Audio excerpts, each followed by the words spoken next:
What if I told you that the life you're living, the one built on routine, obligation, and quiet resignation, might be a gilded cage, beautiful from the outside, full of familiar comforts, but hollow at the center? You may have followed all the rules, walked the path carved out by family, by culture, by a society that promised meaning, yet deep inside, something still feels unfinished. Not broken, just quietly aching. There are those who would say, this is just life, that we must accept it, grind through it. After all, isn't everyone doing the same? But others, often quietly and without fanfare, begin to ask a different question. Is there another way to live? The Dhammapada whispers a truth most ignore. The fool is bound by illusion and calls it freedom. The wise remain unbound and know when to let go. Tonight we are not here to debate philosophy or argue belief.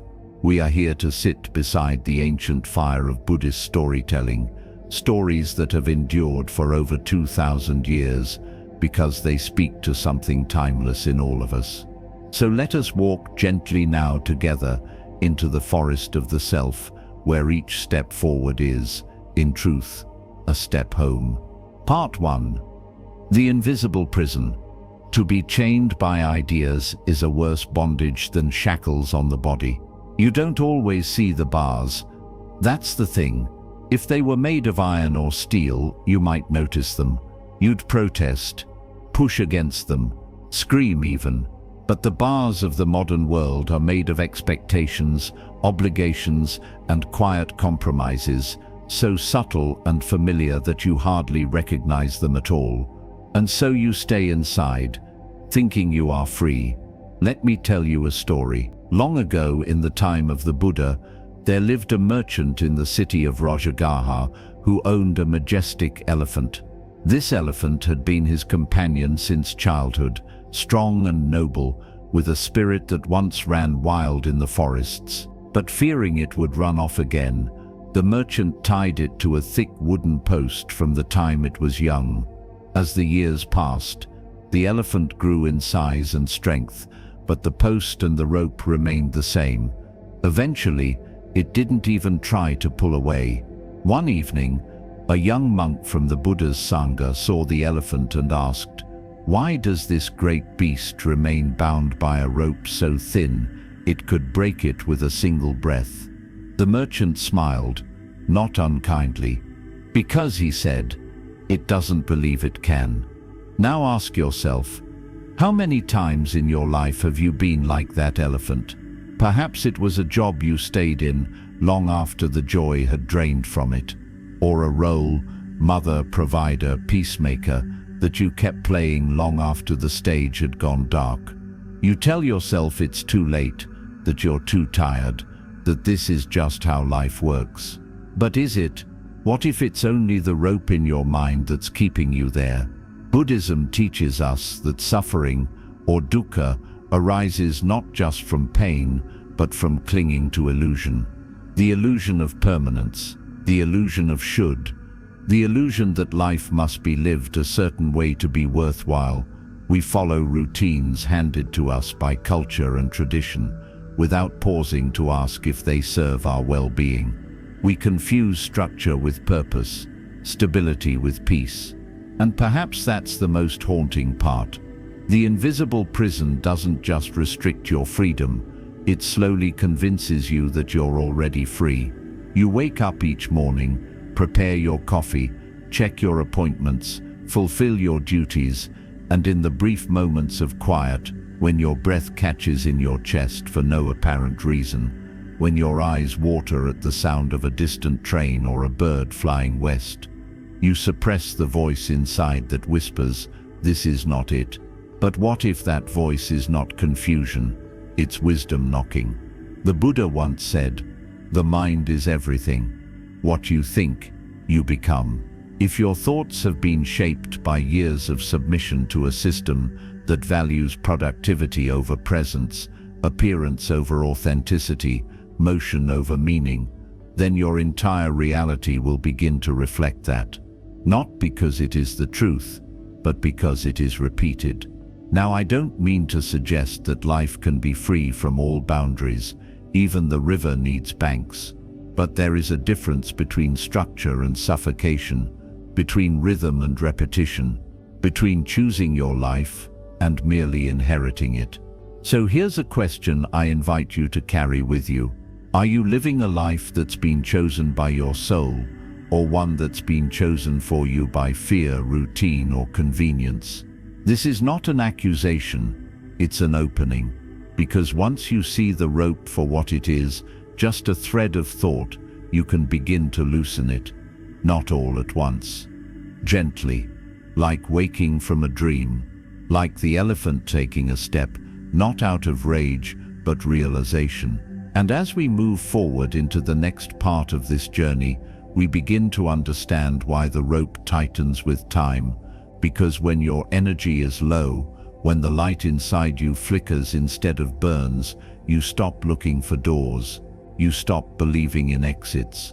Let's continue now into the space where your energy has been drained without you even knowing it, and begin the slow return to power. Part 2. When energy is drained, without air, water, and silence, how can the spirit breathe?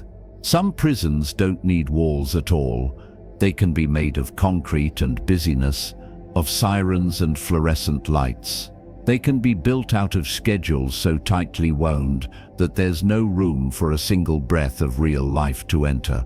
And over time, without realizing it, you begin to shrink, not just in the body, but in spirit. You move less freely, you speak less honestly, you feel less deeply. Not because you've chosen numbness, but because you've been quietly trained into it. There is a story told in the Zen tradition of a student who left his master's mountain monastery to explore the world. He was ambitious, full of questions, eager to master many forms of knowledge. "There's more to life than sweeping floors and watching the clouds," he said, smiling as he descended the path. "I want to make something of myself." 5 years passed. When the student finally returned, the master found him standing at the edge of the bamboo grove, thinner than before, his eyes dim. His breath was shallow, and his shoulders hung as if gravity had grown heavier.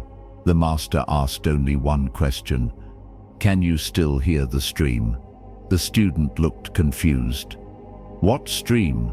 And the master turned away, whispering, "That is why you suffer." What the master meant was not about the sound of water, but the ability to perceive the living pulse of life.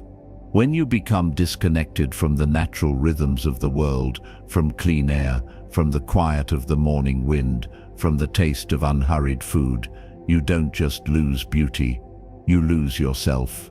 You lose your grounding. You lose the gentle, vital energy that gives clarity to your thoughts and steadiness to your emotions. In the Buddha's teachings, the 5 elements, earth, water, fire, air, and space, are not just metaphors. They are the living fabric of our being. Your body is not separate from the forest, the river, the sky. And yet, the modern world wraps us in glass and steel and asks us to thrive under fluorescent suns, to inhale air recycled through machines, to digest food made by factories rather than hands. And still, we wonder why our breath is shallow and our patience thin.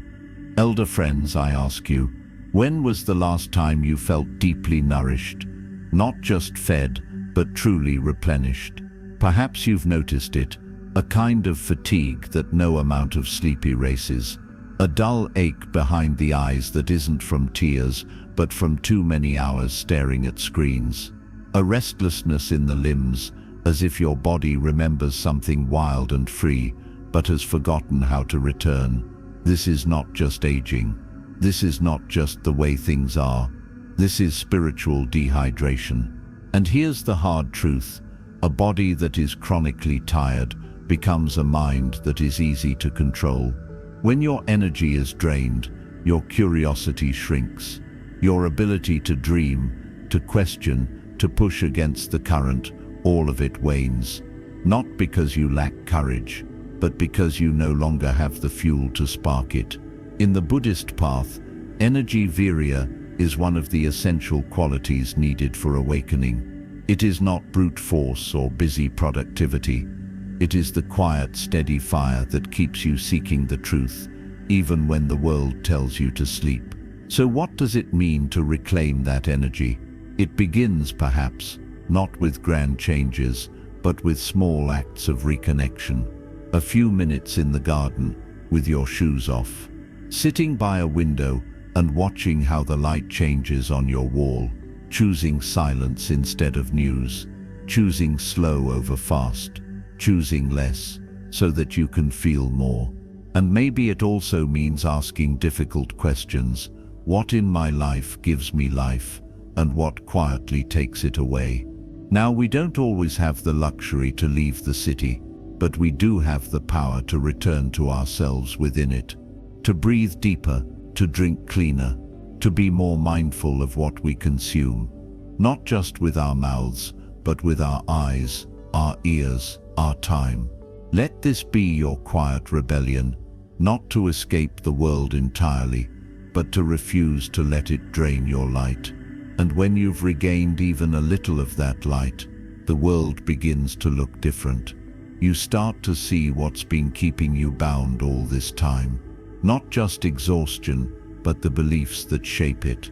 So let us now take that light into the next chamber of this journey, where we confront not just fatigue, but illusion. Let's begin to name the walls of this invisible prison and look for the cracks. Part 3. Waking up in the prison. Only when we know we are asleep can we begin to awaken. There's a strange thing about the mind. It can be deeply restless even while the body appears still. You can go about your day, tending to tasks, chatting politely, smiling in all the right moments.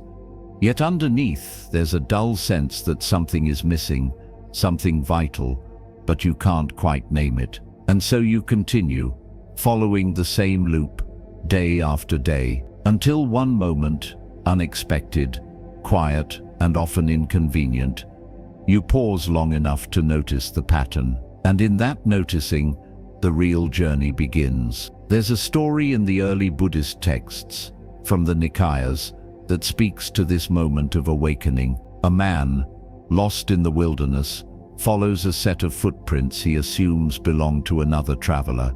He believes he's on the right path, comforted by the evidence of those who have walked before. But the trail grows confusing, looping in circles, returning him again and again to the same patch of ground. His feet are sore, his spirit heavy. Still, he persists, because surely, where many have gone, there must be a way forward. One afternoon, weary and confused, he stumbles into a clearing. There, sitting under the shade of a great tree, is a silent monk, an arahant, a fully awakened one, still and radiant, eyes open but focused inward.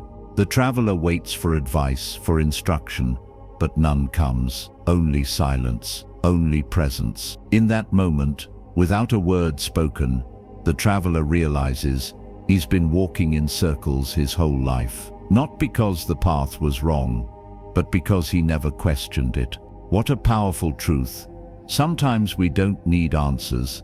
We need to stop asking the wrong questions. How many times in your life have you followed the well-trodden path simply because it seemed safe? A career that made sense, a relationship that felt good enough, a way of being that everyone around you mirrored, so it must be right. But inside, a part of you knew it wasn't really yours. Buddhism doesn't ask us to reject the world. It asks us to wake up to it. And that awakening doesn't come with fanfare. It comes quietly, like a window cracked open on a stuffy morning. You don't yet see the sun, but you feel the air shift. Something changes. The Buddha called this yoniso manasikara, wise attention. The capacity to look beneath the surface, to examine life not as it appears, but as it is. Not to judge, not to run, but to observe, to feel, to become intimate with truth. And this truth is often uncomfortable.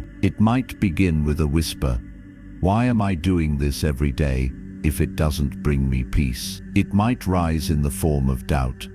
What if everything I thought was necessary isn't? Or it might hit you like a wave in the silence between two breaths. There must be more than this. That, dear friend, is not failure. That is grace in disguise. For it is only when we recognize the prison that we begin to search for the key. Only when we question the rhythm of our days do we realize we've been dancing to someone else's song. The Buddha said, "As a flower that does not pick up the scent of another, the wise one walks among the world, untainted."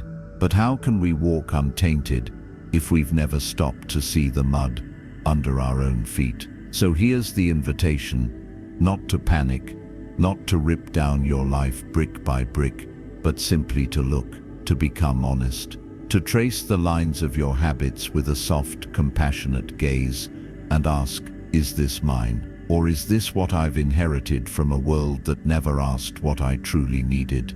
When you begin to ask this question, something inside begins to stir, not loudly, not all at once, but like a child waking after a long sleep, eyes blinking into the morning light. And what follows? Well, that depends, because realization alone is not enough. Once you see the prison, the next question is, how will you begin to leave it? This is where many people falter, because waking up can be lonely. It can be disorienting.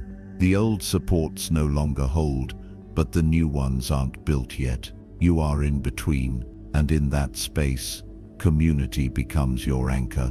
So let's continue into part 4, where we begin to understand the power of not walking alone and how shared presence can become the key that unlocks our collective escape. Part 4. No escape alone. Precious is the Sangha, like a raft across the river of delusion. After awakening comes uncertainty, and with uncertainty, loneliness often follows like a quiet shadow. You see the prison now. You've felt the fatigue, the disconnection. You've paused long enough to realize that the life you've lived was built more by inertia than intention. But what comes next?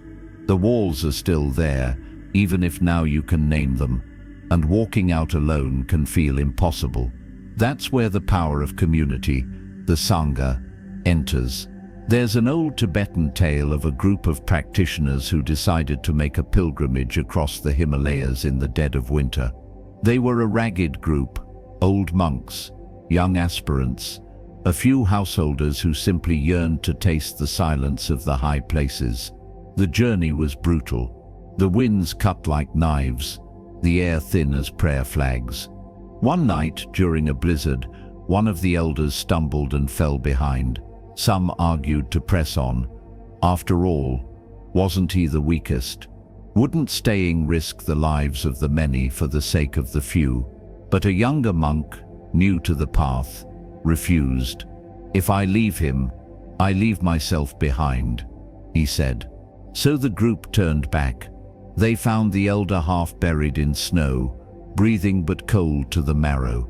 In carrying him together, inch by inch, they discovered a hidden trail, sheltered from the storm, winding beneath a ledge, invisible from the main path. That trail led them safely to the next village. Had they not turned back, they might have all perished. Sometimes the way forward is hidden behind compassion. The Sangha is not a luxury. It is not just spiritual companionship. It is survival. In Buddhism, the three jewels, the Buddha, the Dharma, and the Sangha, are considered the core of refuge. And yet, in the modern West, we often treat community as optional. We value independence. We wear our solitude like armor. We suffer in silence because we've been told that asking for help is weakness. But the Buddha knew otherwise. He once said to his attendant Ananda, "Admirable friendship, admirable camaraderie, is actually the whole of the holy life. The whole of it, not a footnote, not a soft bonus. the whole of it, because when you try to awaken alone, you remain trapped in your own mind. Your doubts echo without challenge. Your breakthroughs fade without reflection. Your fear grows fangs when left in the dark. But with others, especially those walking the same crooked path toward clarity, your burden is halved and your insight is mirrored. Perhaps you've had someone like that in your life. A friend who listened, not to reply, but to witness. A teacher who pointed, not at rules, but at the moon beyond them. Or maybe you've been that person for someone else. If so, you already know the power of presence. And if you haven't, it's not too late. Even now, in this age of distance, Sangha can be rediscovered. It might look like a weekly call with a friend who's also searching. A quiet walk with someone who doesn't need to speak to make you feel heard. A meditation circle in your local park. Even if it starts with just two of you, the point is not perfection. The point is connection. Because the journey out of the prison isn't a straight line. It's a spiral. Some days you'll feel strong. Others you'll want to crawl back into the old cell just because it's familiar. In those moments, the hand of another can mean everything. So I ask you, gently, who are your companions on the path? And if you cannot name them, what might it look like to begin calling them in? You don't need 100 people. You need a few who remind you who you are when you forget. A few who see not just your suffering, but your potential. Who hold the mirror steady when your own hands tremble. And just as you need others, they need you too. You have wisdom, stories, scars, and insight that no one else carries quite the way you do. Your presence could be the light for someone else's dawn. So let us walk onward, not alone but together, toward the next great truth. That freedom is not granted overnight, and escape does not come in a single leap. It is built slowly with patience and practice, through steps so small they might seem invisible, but they are steps all the same. Let's now step into the slowest, quietest kind of revolution. The kind that starts not with force, but with a steady, humble, daily return to ourselves. Part 5. Slow steps lead far. The fool rushes and strays. The wise walk slowly and never lose the path. If you've made it this far, if you've paused long enough to see the bars, to feel the drain, to reach toward others, you might already feel something shifting inside. But what comes next isn't a grand transformation. It's not some dramatic escape or overnight awakening. No, the path ahead is quieter than that. It is slower, humbler, built not in bursts, but in gentle, intentional steps. And those steps, though small, can take you further than you ever imagined. There's a story from Zen master Bankei, a teacher revered not for his intellectual brilliance, but for his presence. Every morning, long before sunrise, Bankei would sweep the stone paths of his monastery, not because he had to, not because no one else would, but because sweeping to him was a form of practice. He swept with awareness, he swept with care, he swept as if clearing dust from his own heart. One day, a young monk asked, "Master, why do you still sweep?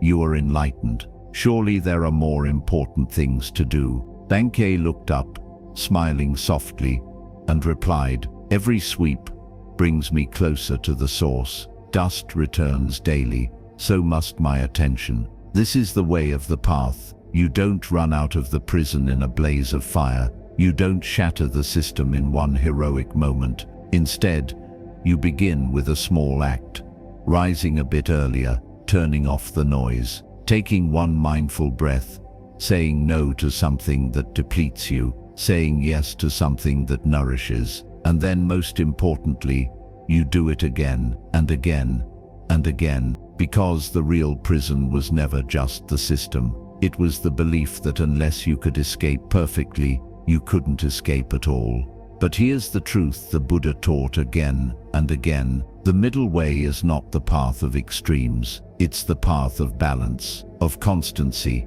of staying the course, even when the changes seem too small to measure. So many of us give up too early. We read one book, meditate for a week, say no to one social event, and when the world doesn't shift instantly, we resign ourselves. Nothing works, we say. But imagine planting a seed and walking away because the flower doesn't bloom overnight. You, dear one, are not too old to change. You are not too late to begin. You are not too tired to take one more step. In fact, your years are your greatest resource, not your obstacle. You have seen seasons rise and fall. You know what endures. You know that depth isn't rushed, and truth doesn't arrive in a hurry. So here's what I invite you to consider.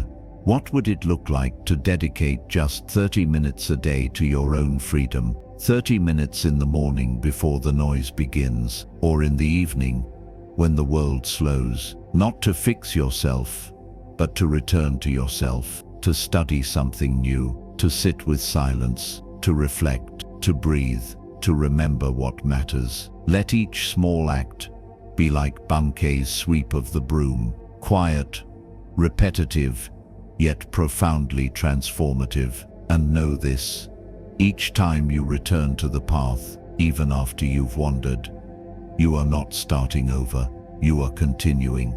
Just as the river is never angry when a leaf returns after drifting, in the words of the Dhammapada, by effort and heedfulness, discipline and self-mastery, the wise one makes for an island that no flood can overwhelm. This is not about speed, it's about steadiness, about living in a way that even if no one else sees it, you can feel your life aligning with truth, that your outer world and inner world no longer contradict each other, that you no longer have to pretend, and slowly, without realizing it, you'll find you've covered great distances. You'll look back, not with regret, but with compassion for the one who stayed too long, who tried their best, who didn't yet know how to leave. So step forward again, not with urgency, but with devotion. And with each step, you may begin to notice something new,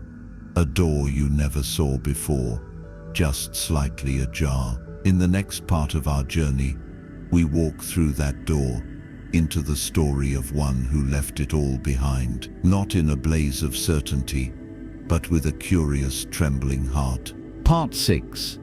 The journey of one who escaped.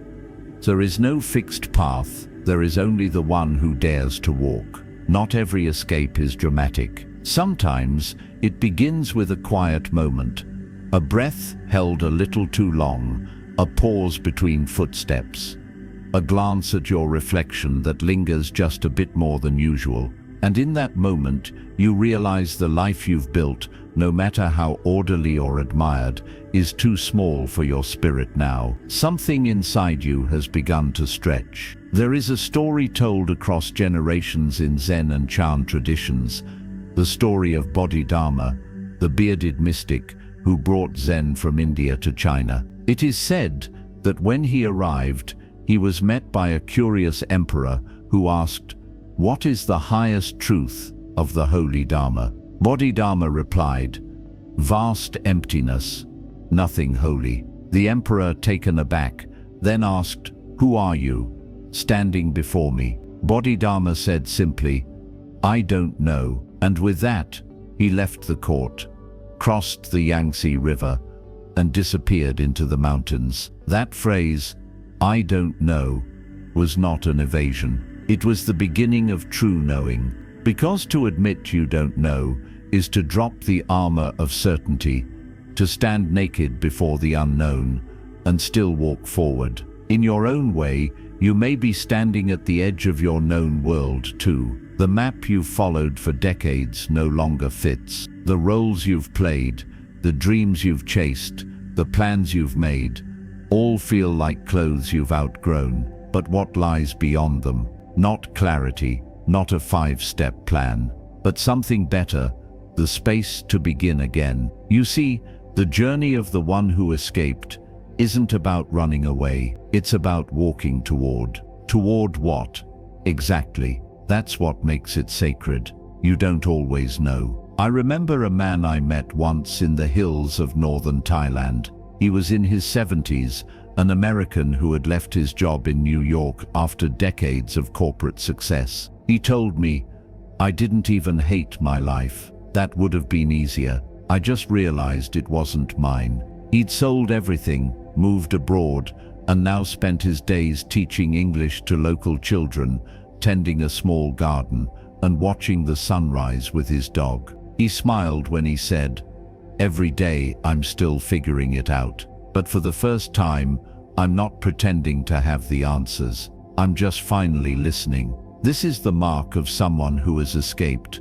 Not that they found all the right answers, but that they stopped clinging to the wrong ones. The Buddha called this chanda, wise aspiration. It is the gentle fire that pulls us toward truth. Not craving, not ambition, but a deep desire to live in harmony with what is real. And here's the tender paradox. The moment you begin walking your own path, you realize there never was a single road. There are as many paths as there are honest hearts. What matters is not where it leads, but that you are the one choosing each step. So let me ask you this: if you could start again, not with your body, but with your mind, your heart, your direction, what would you choose differently, even quietly, today? Perhaps you begin to write again, or walk more often. Perhaps you call someone, not to fix anything, but simply to say, "I'm still here." Maybe you change how you spend your mornings. Maybe you downsize. Maybe you dream again, like you did when you were young, and the world hadn't yet narrowed your edges. You don't need to abandon everything. You only need to stop abandoning yourself. And yes, it will be disorienting. Yes, some will not understand. You may be told you're foolish, that it's too late, that you're irresponsible or unrealistic. That's okay.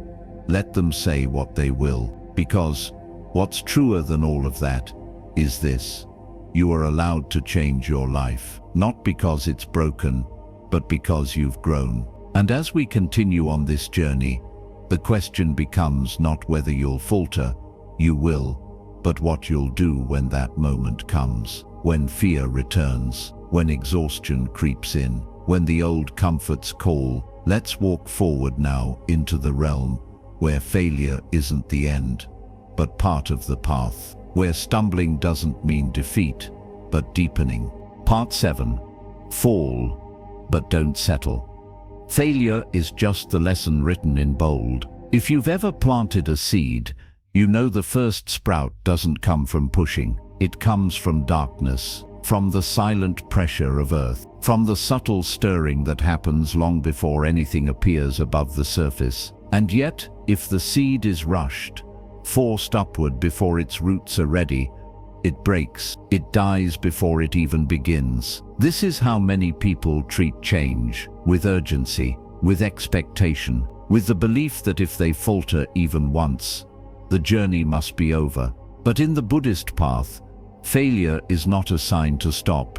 It's the soil where deeper strength begins to grow. There's a quiet tale from a Zen monastery in Japan, one of those stories passed from teacher to student, whispered between morning bells and bowls of tea. A novice monk was given a simple job: tend the garden. He was enthusiastic at first, carefully selecting seeds, measuring the spacing, watering by hand. But no matter what he did, the plants withered. Days turned into weeks, and still nothing flourished. He became ashamed, embarrassed.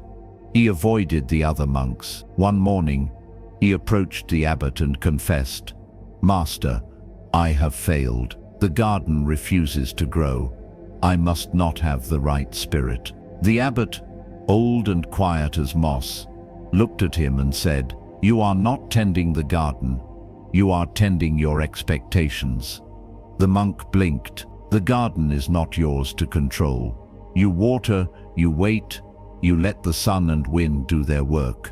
And when the plant dies, you bow, you learn, you plant again. That story stays with me, even now, because so many of us carry the silent burden of believing we must get it right the first time. That if we slip into old habits, old fears, old ways of thinking, it means we're not strong enough. But the Buddha taught kshanti, the perfection of patience, as one of the greatest virtues. Not the patience of waiting in line or keeping quiet when angry, but the patience to begin again, to fall without collapsing, to get up, not because someone claps, but because something inside says, try one more time. Have you noticed how trees bend in the wind?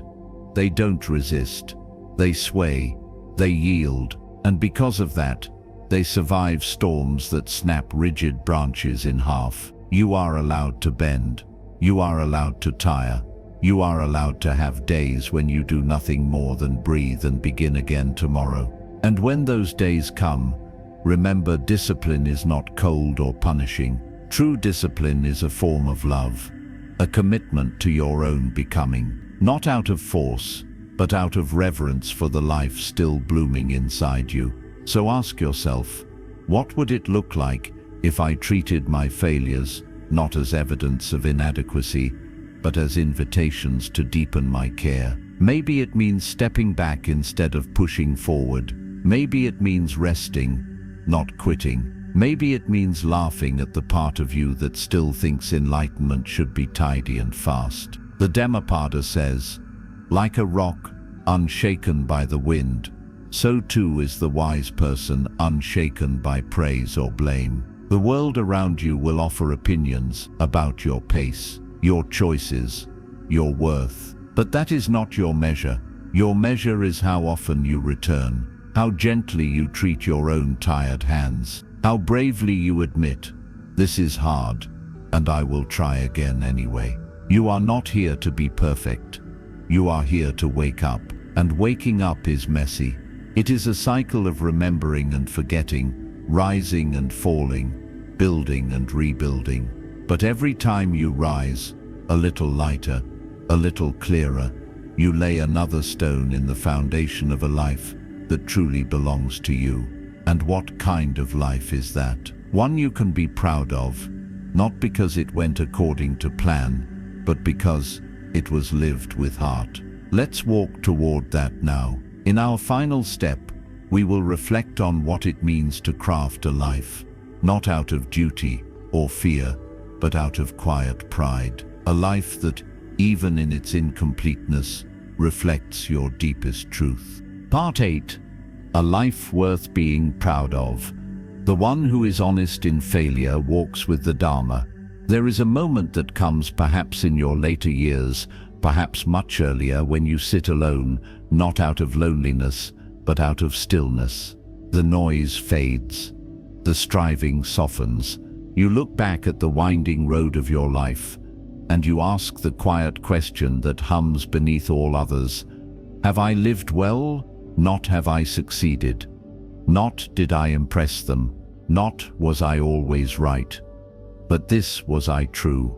And maybe the answer isn't clear. Maybe your days were messy. Maybe your plans unraveled. Maybe you made decisions you no longer recognize as your own. That's all right. You are not being asked to account for perfection. You are being asked to account for presence, for honesty, for the courage to return again and again to the life that only you were meant to live. There is a story in the Udana, one of the oldest collections of the Buddha's spoken teachings. A wealthy elder, nearing the end of his life, approaches the Buddha with anxiety weighing heavily on his chest. Lord, he says, I have spent my life building businesses, homes, family, but I fear I have not really lived. What remains now for someone like me? The Buddha responds, not with judgment, but with gentleness. Live each breath as if it were the first gift ever given to you. The elder weeps, not from fear, from relief. It is never too late to begin again, not for the body, but for the heart. To live a life worth being proud of doesn't mean your name will be remembered, or that your house will stand 100 years. It means that when you close your eyes at night, you feel peace more often than regret. It means you can look at the face in the mirror, softened by time, marked by joy and sorrow, and feel affection for who you see. But pride in this quiet Buddhist sense is not about ego. It is about alignment. It is about knowing that the outer life you live reflects the inner truths you hold dear. So what do you hold dear now? Is it kindness? Then live kindly, even when others are cruel. Is it simplicity? Then live simply, even when the world chases more. Is it silence? Then guard it, even when voices surround you. Is it beauty? Then seek it, even in the cracks of broken things. And if you're unsure, if your days feel cluttered with someone else's priorities, someone else's ideas of success, you can clear space. Just a little, not all at once. Perhaps you light a candle at the same time every evening and sit with the breath. Perhaps you walk without destination for 10 minutes each morning, letting the air be your prayer. These small acts accumulate. They shape the soul. They create a quiet life that, while not loud, rings true. Let me ask you now, if someone were to live your exact life, would you consider it a life well lived? If yes, let that truth fill your chest with warmth. And if not, let that realization be the beginning of the life you can be proud of. You see, there is no rule that says you cannot begin again at 60, at 70, at 85. The mind is capable of renewal at any age. The soul does not wither.